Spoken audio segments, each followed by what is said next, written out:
திருச்சிற்றம்பலம். சிவசிதம்பரம். தென்னாடுடைய சிவனை போற்றி, எந்நாட்டவர்க்கும் இறைவா போற்றி.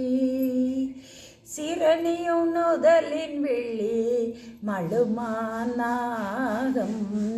தெரிந்தும் எரி பொறந்த விடம் தெரிந்திடாமல் தரணி அன்பரே ஆள அவர் போல் வந்த சைவசிகாமணி எவர்க்கும் தலைவன் எம்கோன் கரணியும் நெடிய பொழில் கமலை வேந்தன் கருணை மழை பொழியும் இரு கடை கண்ணாளன் பரணியும் ஞான சம்பந்தன் எந்தை பரமன் இரு சரணமலர் பரவி வாழ்வாம்.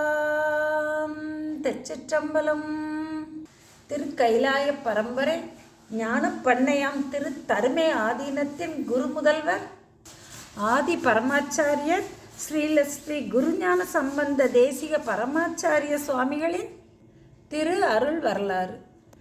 தன்னார் தமிழளிக்கும் தன்பாண்டி நாட்டில் ஸ்ரீவில்லிபுத்தூர் என்ற ஊரில் ஏறக்குறைய 500 ஆண்டுகளுக்கு முன்னராக கார்காத்த சைவ வேளாளர் குலத்தில் சிவபக்தியும் சிவன் அடியார் பக்திகளிலும் சிறந்த சுப்பிரமணிய பிள்ளை என்பவர்க்கும் அவரது வாழ்க்கை துணைவியாகிய கற்பில் சிறந்த மீனாட்சி அம்மை என்பவர்க்கும் திருமகனாராக அவர்கள் செய்த சிவபூஜை தொண்டின் புண்ணிய பயனால் நல்ல மங்கள ஹோரையில் ஒரு சோமவார தினத்தன்று சத்புத்திரர் ஒருவர் திரு அவதாரம் செய்து அருளினார். அவருக்கு சிவனடியே சிந்திக்கும் திருப்பெருகு சிவஞானமும் பவமதனை அறமாற்றும் பாங்கினில் ஓங்கிய ஞானமும் ஓமையில்லா கலைஞானமும் உணர்வறிய மெய்ஞானமும் அம்மை திருமுலைப்பால் பொற்கிண்ணத்தில் கறந்து அருளிய பொழுது சுரந்து அருளிய போதே கைவரப்பெற்ற திருஞான சம்பந்த பெருமானது நன்னாமத்தையே ஞானசம்பந்தர் என திருப்பெயரிட்டு அருமையாக வளர்த்து வந்தனர். 16ஆம் ஆண்டில் தமிழ்மொழி வடமொழி இரண்டிலும் வல்லுநராக ஆகம சாத்திரங்களையெல்லாம் கற்று தெளிந்து நல் ஒழுக்கமும் மிக்கவராக வளர்ந்தார். ஒரு நாள் ஞானசம்பந்தருடைய தாய் தந்தையர்கள் தங்களுடைய குலதெய்வமாகிய திரு ஆலவாய் சோமசுந்தர கடவுளை வழிபடும் அவாமிக்கு மதுரையம்பதிக்கு புறப்படும் பொழுது தம் அருமை மகனாரையும் உடன் அழைத்து சென்றார்கள். திரு ஆலவாயில் விற்றிருந்து அருள் செய்யும் ஆலவாய் பெருமானையும் அன்னை அங்கேற்கண்ணி அம்மையையும் வழிபட்டு அங்கேயே சில நாள் தங்கியிருந்தார்கள். அந்நாளில் பொற்றாமரை குளத்தில் நீராடி அனுட்டானம் சிவபூஜை முதலியவற்றையெல்லாம் முடித்து கொண்டு வழிபாடு செய்து தங்கியிருத்தல் என்பது வழக்கம். பின்னர் தங்கள் ஊருக்கு புறப்படும் பொழுது புதல்வர் ஞானசம்பந்தர் தன் தாய் தந்தையர்களை பார்த்து, என் உயிருக்கு தொடர்ந்து நின்ற தாய் தந்தையர்கள் இவ்வாலயத்தின் கண்ணே இருக்கையில் அவர்களை விட்டு பிரிந்து உடலுக்கு தாய் தந்தையராகிய உங்களுடன் வாரேன் என்று தன் தாய் தந்தையரோடு உடன் போவதற்கு மறுக்க அவர்களும் ஒருவாறு மனம் தெளிந்து அமைதியுற்றவர்களாக அவரை விட்டுவிட்டு ஸ்ரீவில்லிபுத்தூர் சென்றனர். ஞானசம்பந்தர் திரு ஆலவாயில் திருக்கோயிலிலேயே பொற்றாமரை பொய்யில் குளித்து காதல் கசிவோடு நித்திய கர்மங்களையெல்லாம் முடித்து கொண்டு ஆலவாய் அரணையும் அங்கேற்கண்ணி அம்மையையும் பல நாள் வழிபட்டு அங்கேயே இருந்து வருகையில் பொற்றாமரை குளக்கரையில் சிவனடியே சிந்திக்கும் அடியவர்கள் சிலர் சிவபூசனை செய்வதை அவர்கள் ஆனந்த கண்ணீர் அருவியாக பெருக பண்ணோடு திருமுறை பதியங்களையும் பல பாராயணம் செய்வதையும் கண்டு தானும் அவ்வண்ணமே சிவபூசனை புரிதல் வேண்டும் என முற்பிறப்பில் செய்த தவத்தின் பயனாக சிவபூசனை புரிதல் வேண்டும் என்ற எண்ணம் தோன்ற திரு ஆலவாய் பெருமான் திருமுன்பு சென்று பன்னிசையால் திருமுறைகளை பாடி பணிந்து சிவபூசனை புரிதல் வேண்டும் என வேண்டிக் கொண்டார். ஒரு நாள் இரவு சோமசுந்தர பெருமான் அவர் கனவின் கண் தோன்றி, ஞானசம்பந்தா, நாம் சிவலிங்க ரூபத்தில் பெட்டகத்தோடு பொற்றாமரை பொய்கை குளத்தில் ஈசான மூலையில் இருக்கின்றோம். அங்கு சென்று மூழ்கி எடுத்து உன் விருப்பப்படி பூசிப்பாயாக என்று அருள் செய்து மறைந்தார்.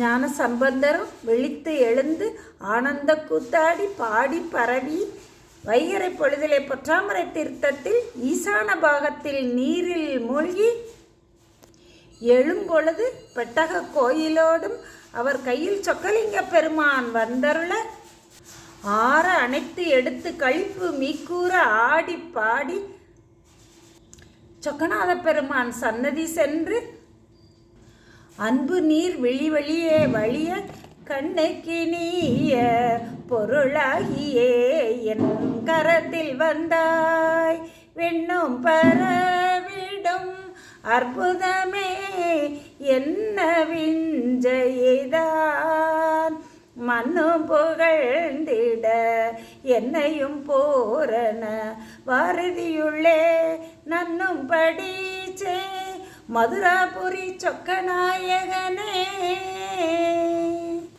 என்று சொக்கநாத கலித்துறை பாடி அடியேன் விரும்பிய வண்ணமே அருள் செய்தீர். இனி இந்த சிவலிங்கத்தை வைத்து வழிபட்டு உய்தலுக்கு காரணமாகிய அந்த சிவ ஞான உபதேசத்தை எனக்கு செய்தருளும் ஞான ஆசிரியரை காட்டி அருளல் வேண்டும். சிவஞான உபதேசம் செய்தருளும் ஞானாசிரியரை எனக்கு காட்டி அருள வேண்டும் என்று விண்ணப்பித்து நின்றார். அன்று இரவு அவருடைய கனவில் மதிசூடிய பெருமான் தோன்றி, ஞான சம்பந்தா, திருஆரூரின் கண் சென்று நமது உபதேச பரம்பரையில் வந்த ஞானப்பிரகாசன் இடத்தில் ஞான உபதேசம் பெற்று நம்மை வழிபட்டு வருவாயாக என்று ஸ்ரீ கமலஞான பிரகாசனிடத்தில் ஞானோபதேசம் பெறுமாறு அருளி செய்தார். ஞானசம்பந்த பெருமானது கனவில் மட்டுமன்றி திருவாரூரில் உள்ள ஸ்ரீ கமலஞான பிரகாச தேசியருடைய கனவிலும் தோன்றி, ஞானப்பிரகாசா, சோமவார தினத்தன்று உன் மாட்டு வருகின்ற நமது ஞான சம்பந்தனுக்கு விதிப்படி ஞான உபதேசம் செய்து சிவலிங்க பூஜையும் எழுந்தருள பண்ணி வைப்பாயாக என்று கட்டளையிட்டு அருளினார். கமலை ஞானப்பிரகாசரும் சோமசுந்தர கடவுள் தன்மேல் கொண்ட கருணையால கனவில தோன்றி அருளி செய்ததற்கேற்பவே திங்கட்கிழமை காலையில் எழுந்து திருஆரூர் கமலாலயத்தில் நீராடி நாளும் செய்து வரும் சமய அனுஷ்டானம், பூசை முதலியவைகளெல்லாம் முடித்துக்கொண்டு சிவாலயத்திற்கு சென்று தியாகராச பெருமானை கண்களிப்ப கண்டு வழிபட்டு சித்தீச்சரத்தில் உள்ள தமது உபாசனாமூர்த்தி ஆகிய ஸ்ரீ தட்சிணாமூர்த்தியின் சன்னதியில் கிழக்கு நோக்கி வீற்றிருந்து ஞானசம்பந்தர் வருகையை எதிர்பார்த்த வண்ணம் இருந்தார். இங்கு திரு ஆலவாயில் ஞானசம்பந்தர் கனவில் தமக்கு சோமசுந்தர பெருமான் கட்டளையிட்டு அருளதை கேட்டு துயில் விட்டு எழுந்து மயிர்கால்கள் எல்லாம் புலகாங்கிதம் அடையும்படி உள்ளம் நெக்கு உருகி கண்களில் ஆனந்த நீர் அருவியாக பாய தோத்திரங்களையும் கூறிக்கொண்டு அதிகாலை பொழுதிலேயே திரு ஆலவாய் திருக்கோயில் சென்று பொற்றாமரை பொய்யில் நீராடி நித்திய அனுஷ்டானங்களை கர்ம அனுஷ்டானங்களை எல்லாம் முடித்துக்கொண்டு ஆலவாய் சொக்கனையும் அங்கேற்கண்ணி அம்மையையும் வழிபட்டு வணங்கி அருள் விடை பெற்றுக்கொண்டு திரு ஆரூர் நோக்கி புறப்பட்டு வருகின்றார். அப்படி வரும்பொழுதே திரு ஆனைக்கா முதலான பல திருத்தலங்களையும் சென்று வழிபட்டு சோமவாரத்தன்று திரு ஆரூரை அடைந்தார். திரு ஆரூரில் கமலாலய தீர்த்தத்தில் நீராடி அங்கும் செய்யக்கூடிய அனுஷ்டானங்களையெல்லாம் முடித்துக்கொண்டு சிவாலயம் தொழுது வணங்கி குருநாதனுடைய அருள் காட்சியை சித்தீச்சரத்தின் கண் எழுந்தருளியுள்ள தட்சிணாமூர்த்தி சன்னிதானத்தில் கிழக்கு திசை நோக்கி பெரும் கருணை திறத்தோடும் வந்து விற்றி இருந்த அருளி மலை இருளை நீக்கி அருளும் ஞான ஞாயிறே என விற்றிருக்கும் ஞான குரு மூர்த்தியாகிய ஞானப்பிரகாசரை கண்டார். கண்டவுடன் திரு ஆலவாய் பெருமான் கனவில் உணர்த்தி அருளிய ஞான குரு இவரே என தெளிந்து யாரிடம் செல்லும் பொழுது ஞானகுருவின் பெருமையும் நமது சிறுமையும் தெரிகிறதோ அவரே குரு என தெளிந்த ஞானத்தால் தாயை கண்ட பசுக்கன்றே போல விரைந்து சென்று அவரது திருவடி மலர்களில் வீழ்ந்து வணங்கினார். கமலை ஞானப்பிரகாச தேசிகரும் ஆறா அன்போடு ஞானசம்பந்தரை தமது இரு கைகளாலும் தூக்கி தழுவி எடுத்து ஞானசம்பந்தா அஞ்சற்க என்று அபயம் கொடுத்து அந்த நொடி பொழுதிலேயே சன்னிதானத்தின் வடக்கு முகமாய் அமரை வைத்து திருவருள் நோக்கத்தால் ஞானதீக்கை செய்து தலைமேல் திருவடி கமலங்களை சூட்டி ஞான உபதேசமும் செய்து சொக்கலிங்க பூசையும் எழுந்தருளச் செய்து கொடுத்து அருளினார். நயன தீட்சை, ஸ்பரிச தீட்சை, ஞான தீக்கை, திருவடி தீக்கை, ஞான உபதேசம், சொக்கலிங்க பூஜை இத்தனை எழுந்தருளச் செய்து கொடுத்து அருளினார் கமலை ஞானப்பிரகாசர். ஞானசம்பந்தர் அச்சொக்கலிங்க பெருமானை பூசா முறைப்படி ஞான பூசா முறைப்படி பூசித்து வழிபட்டு சொக்கநாதா வெண்பா என்னும் செந்தமிழ் பாமாலையும் சொட்டி தம் குருநாதராகிய ஞானப்பிரகாச தேசிகரை ஞானப்பிரகாச மாலை என்னும் நல் தமிழ் நூலால் புகழ்ந்து திருவடிகளில் விழுந்து வணங்கி வழிபட்டு நின்றார். பின் ஞானசம்பந்தர் திரு ஆரூரிலேயே தன்னுடைய குருநாதரின் திருவடி நிழலிலேயே தங்கி அவருக்கு குரு பணிவிடையை அன்பால செய்து கொண்டு இருக்கும் காலத்தில் ஒரு நாள் சீடர்கள் பலருடன் தாமும் குருமூர்த்தியின் பின் கோயில் புக்கு அர்த்தயாம தரிசனம் செய்து கொண்டு திரும்பும் பொழுது கைவிளக்கு பணிவிடை செய்வோன் தூங்கிவிட்டமையாய் அறிந்த ஞானசம்பந்தர் தாமே சென்று கைவிளக்கை எடுத்துக்கொண்டு அத்திருப்பணி செய்யும் பேறு அன்று தமக்கு கிட்டியதை எண்ணி பெரும் மகிழ்ச்சி கொண்டவராக குருநாதருக்கு முன் கைவிளக்கு காட்டிச் சென்றார். தன் மடத்தினுள் புகுமுன் ஞானப்பிரகாச தேசிகர் ஞானசம்பந்தரை நோக்கி நிற்க என பணித்து தாம் உள்ளே சென்று விட்டார்.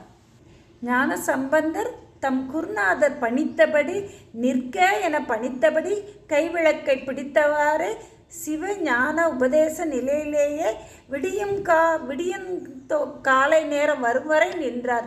அன்றிரவு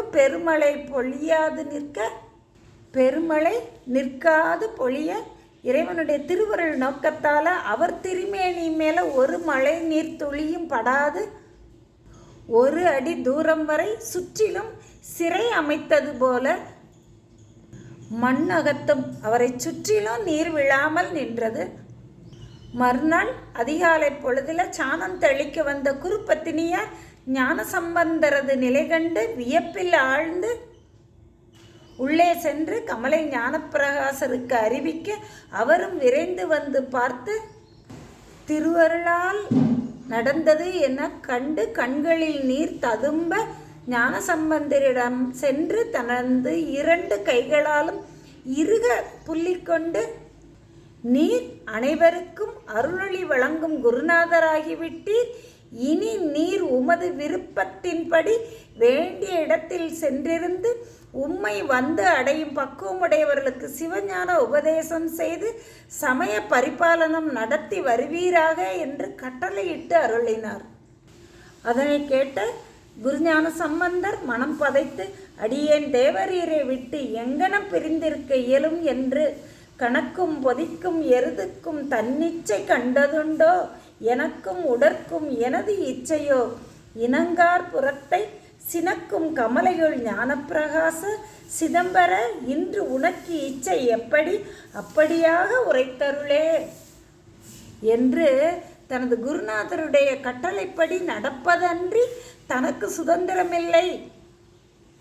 உம்முடைய இச்சை எப்படியோ அப்படியே ஆக உரைத்தருள்வீர் என்று வேண்டிக்கொள்ள கமலை ஞானப்பிரகாச தேசிகரும் உள்ளம் கனிந்து ஞானசம்பந்தரே இங்கு வடக்கே 2 யோசனை தூரத்துக்கு அப்பால் உள்ள மாயூரத்திற்கு கிழக்கு திக்கில் யமதர்மன் வழிபட்டு அருள் பெற்ற தலம் அகத்திய முனிவர் முதலான முனி புங்கவர்களால் வழிபடப் பெற்றதுமான வில்வராண்ய காடு திருத்தருமபுரத்தை சென்றடைந்து பக்குவிகளுக்கு ஞானோபதேசம் செய்து சைவ சித்தாந்த சமய பரிபாலன பீடாதிபதியாய் வாழ்வீர் என்று ஆணை அருளிச் செய்தார்.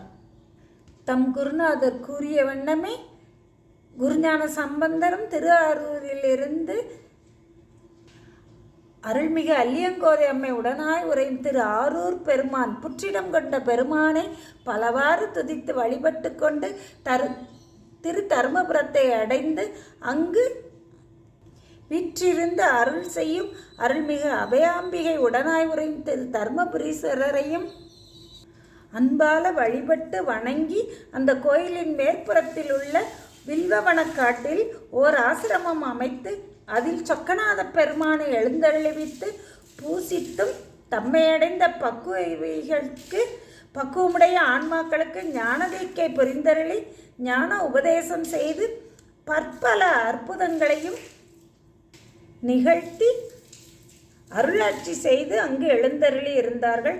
அதுபொழுது சிவபோகச்சாரம், முக்தி நிச்சயம், திரிபதார்த்த ரூபாதி தசகாரி அகவல், சோடச கலாப்பிரசாத சட்கம் முதலிய அனுபவ நூல்களாகிய ஞான சாத்திரங்களையும் பல தோத்திர நூல்களையும் செய்து அருளினார்கள்.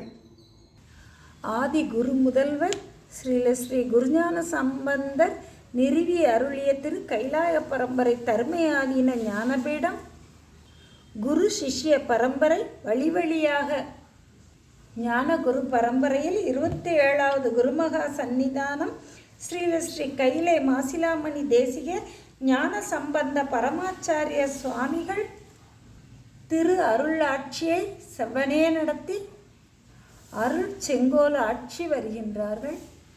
அன்னாரது பொன்னார் திருவடிகளை நாளும் வணங்கி இன்புறலாம். திருச்சிற்றம்பலம்.